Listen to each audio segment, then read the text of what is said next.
on va parler un petit peu des asexuels. Ouais. Donc pas du tout de sexualité et qui ne sont absolument pas intéressés. C'est ça, donc le A du A privatif, Voilà. c'est-à-dire sans. Voilà, je ne pensais pas que ça existait, mais j'en ai rencontré. Comme tout, la sexualité, nous venons au monde avec une énergie sexuelle, une libido autrement qui nous anime et que nous utilisons de différentes façons.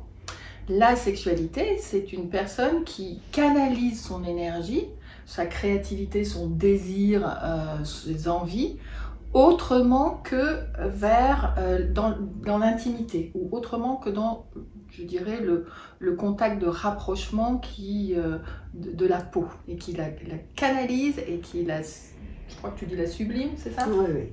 Il y a des érotypes sublimés qui, toute leur énergie sexuelle passe sur des activités autres, création d'une maison, enfin plein artistique, plein de choses comme ça. Et j'ai eu une patiente qui me dit, ah ben moi j'ai fait l'érotest de Laura Pinson sur les différents érotypes et donc les différentes manières de faire l'amour. Moi je suis sublimée. Et je mets les mains sur elle parce que je la soigne et je fais, bah t'as les hanches coincées quand même. T'es fermée. Elle me dit, ah ouais non mais de toute façon ça ne m'intéresse pas. Je ne veux pas. Et donc je lui dis, t'es pas sublimée, t'es coincée. Elle a avoué que oui. Bah, coincée dans le sens où son corps se ferme. Son corps se ferme et elle a jamais éprouvé de plaisir. Enfin, d'orgasme. Certainement un peu de plaisir, mais ça ne l'intéresse vraiment pas. Où elle peut avoir, je veux dire, toutes sortes de plaisirs, mais autrement que dans la sphère érogène. Ça peut être du plaisir de manger, du plaisir de préparer la cuisine, et toutes sortes de façons de vivre son corps autrement. Ouais, sexuellement parlant, elle n'était pas du tout intéressée. Donc, ça me fait penser aussi à d'autres façons. Enfin, il y a multi-sortes de vivre sa sexualité, et il y a plusieurs mots pour parler de sexualité en tout genre, comme une pansexualité, pan qui serait toute forme de sexualité, comme de sapiosexualité, qui serait une sexualité qui serait excitable, avec tout ce qui concerne la matière grise, c'est-à-dire excité par la forme intellectuelle de la rencontre, qui a besoin de ça pour mettre le corps en marche, par exemple. Donc il y a vraiment toutes sortes de sexualités qui se vivent différemment. Toi, tu en as rencontré des asexuels? Oui, alors j'ai rencontré une femme qui est venue, une jeune femme qui est venue et qui me dit, voilà, moi j'ai vu la définition sur internet, je suis asexuelle. J'ai dit, ah bon, vous êtes asexuelle, qu'est-ce qui se passe? Vous avez toujours, qu'est-ce qui se passe? Comment ça se passe? Et puis, en fait, il s'est avéré que c'était une forme d'évitement, c'est-à-dire que son corps s'était fermé, ses pensées s'étaient fermées, puisque pendant près de 2 ans, elle avait vécu avec un homme qui refusait de faire l'amour avec elle. Donc, pour ne pas souffrir, parce qu'elle était en amour avec lui, et bien du coup, elle s'était fermée complètement, et elle avait fermé le robinet à envie sexuelle pour le déplacer autrement.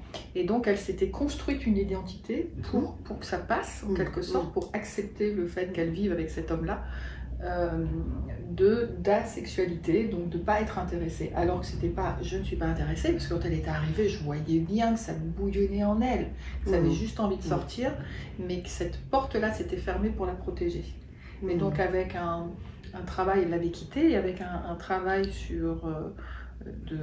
en état modifié de conscience, elle avait récupéré sa joie et sa connexion à son énergie, et là maintenant elle est en relation.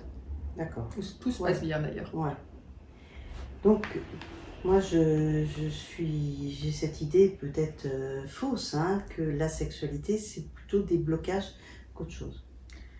Pour moi, c'est une façon aussi de donner du sens, c'est-à-dire d'orienter quand il y a des choses qui sont fermées pour différentes raisons, comme ça, puisque le principe, c'est un principe humain qui est de se regrouper non pas de s'accoupler, mais il y a quand même quelque chose qui tend pour aller l'un vers l'autre. Oui, l'énergie sexuelle. L'énergie sexuelle qui rapproche.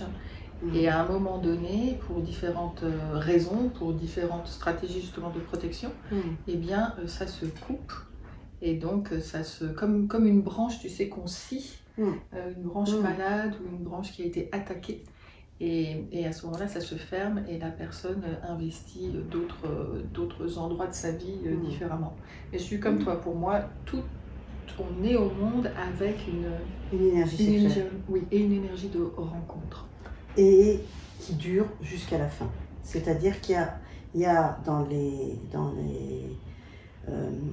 chez les personnes âgées, quand elles se retrouvent toutes ensemble dans des EHPAD, c'est pour peu qu'elles soient un petit peu mobiles, et il y a des intrigues amoureuses et malheureusement ils font des lits de 90 et avec des portes qui ne se ferment pas à clé. Voilà, mais il y a du personnel qui des fois met les deux lits et puis il laisse tranquille, et puis il laisse tranquille et tout, et je pense que ça c'est important.